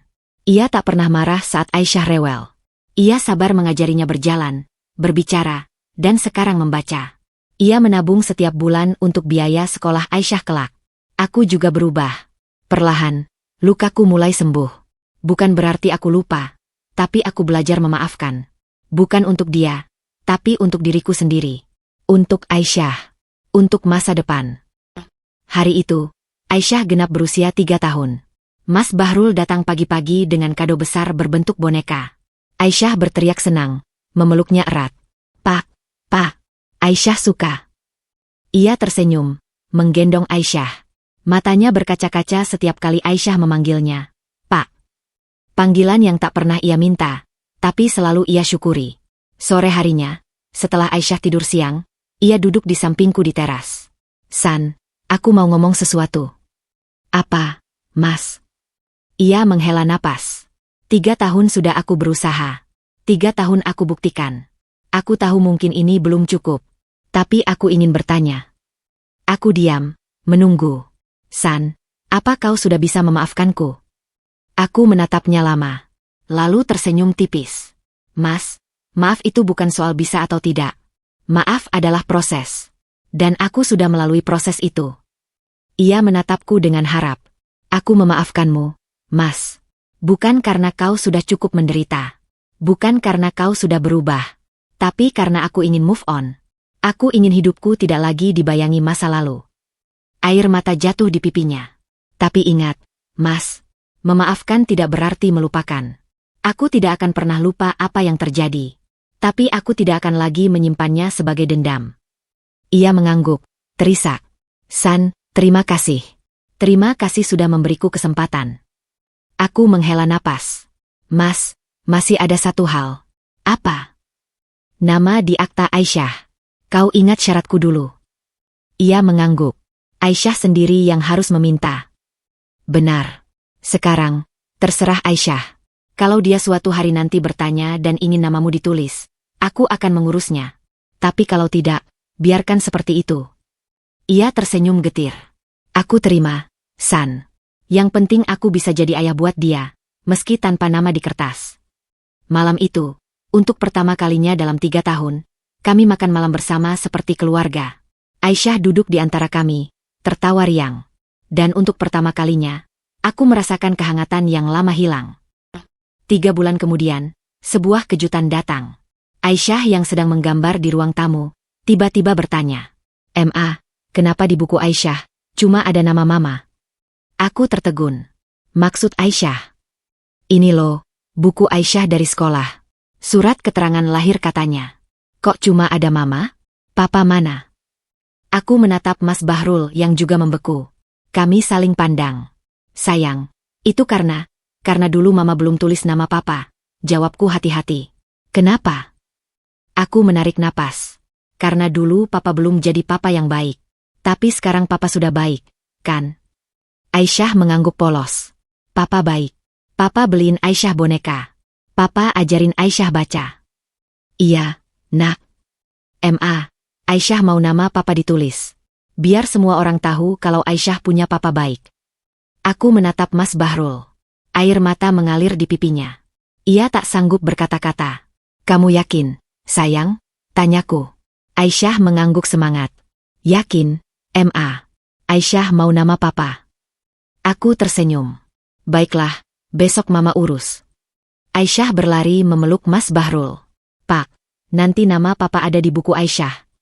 Mas Bahrul menggendongnya erat, menangis bahagia. Makasih, sayang. Makasih. Keesokan harinya, kami pergi ke kantor catatan sipil. Bersama-sama. Seperti keluarga bahagia. Mas Bahrul menggendong Aisyah, aku di samping mereka. Petugas yang sama, perempuan parubaya itu, masih bekerja di sana. Ia mengenaliku. Oh, Ibu Santi? Dulu yang bikin akta tanpa nama ayah? Ada perlu apa lagi? Aku tersenyum. Saya mau menambahkan nama ayah di akta anak saya. Petugas itu terkejut, lalu tersenyum. Wah, akhirnya. Siapa nama ayahnya? Mas Bahrul maju, sedikit gugup. Bahrul, Bu. Bahrul bin Salim. Petugas itu mengetik, lalu berkata, baik, akan kami proses. Tapi perlu waktu beberapa hari. Tidak apa-apa, Bu. Kami tunggu. Aisyah melambaikan tangan pada petugas itu. Makasih, Tante. Petugas itu tersenyum. Sama-sama, cantik. Seminggu kemudian, akta kelahiran baru datang. Kutatap dengan saksama. Nama, Aisyah Bahrul. Tempat, tanggal lahir, kota, 17 Maret 2024. Nama ibu, Santi. Nama ayah, Bahrul. Aku menyerahkannya pada Mas Bahrul. Ia membaca lagi, lalu menangis. Aisyah yang melihat, ikut memeluknya. Pak, kenapa nangis? Papa bahagia, sayang. Bahagia sekali. Aku tersenyum, ikut memeluk mereka berdua. Hari ini, Aisyah sudah 5 tahun. Ia anak cerdas, periang, dan sangat sayang pada kedua orang tuanya. Mas Bahrul sudah jadi suami yang bertanggung jawab. Bengkelnya maju, ia bahkan punya 3 karyawan sekarang. Aku masih jualan gorengan, tapi sekarang punya warung kecil berkat bantuannya. Setiap malam, sebelum tidur, kami selalu bercerita. Aisyah suka minta diceritakan tentang masa kecilnya. Dan aku selalu bercerita, dengan jujur. Waktu Mama hamil Aisyah, Papa suruh Mama jalan kaki 8 kilometer. Biar Aisyah sehat katanya. Aisyah tertawa. Papa jahat dulu. Mas Bahrul tersenyum malu. Iya, Papa jahat. Tapi Papa sudah minta maaf, kan? Iya, Pak. Papa sekarang baik. Aku melanjutkan. Terus, waktu Aisyah lahir, Mama hampir mati. Tapi Aisyah selamat. Aisyah anak kuat. Aisyah memelukku. Aisyah sayang Mama. Aisyah sayang Papa juga. Sayang. Papa kan baik sekarang.